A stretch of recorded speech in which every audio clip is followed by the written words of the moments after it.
अस्सलाम वालेकुम। बस हमेशा ख़ुद को बुराई से दूर रखें, हमेशा अल्लाह से पूरे यकीन के साथ मांगें।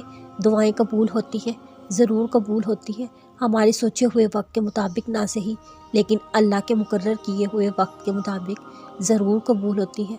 अल्लाह का मुकर्रर करदा वक्त हमारे सोचे हुए सभी वक्तों से बेहतर होता है।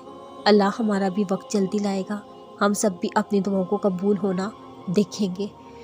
और खुदारा दुनिया से पूछ कर ना मांगा करें, दुनिया आपके दिल में हमेशा वसवसे ही पैदा करेगी। अल्लाह से मांगे, बस अल्लाह के अलावा किसी को ना बताएं कि आप क्या चाहते हैं, आप क्या मांगते हैं। दुआएं आपके और आपके रब के दरमियान का मामला है, इसलिए इस मामले में लोगों की राय तलब करना छोड़ दें। आपको देने वाला अल्लाह है, लोग नहीं। बड़ी से बड़ी मुश्किलात दूर हो जाती हैं जब उम्मीदें अल्लाह से जोड़ ली जाती हैं।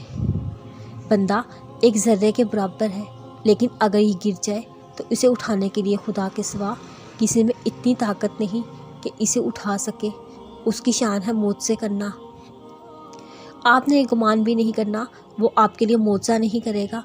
वो अल्लाह है, उसकी शान है मौत से करना। उसने आपके लिए मौज़ा करना ही करना है, फिर चाहे दुनिया कितनी ही खिलाफ क्यों ना हो।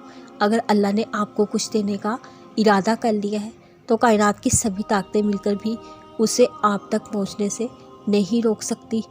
आपको क्या मालूम, आपकी किस्मत में लिखा सब कुछ पहले ही से ही बहुत प्यारा हो।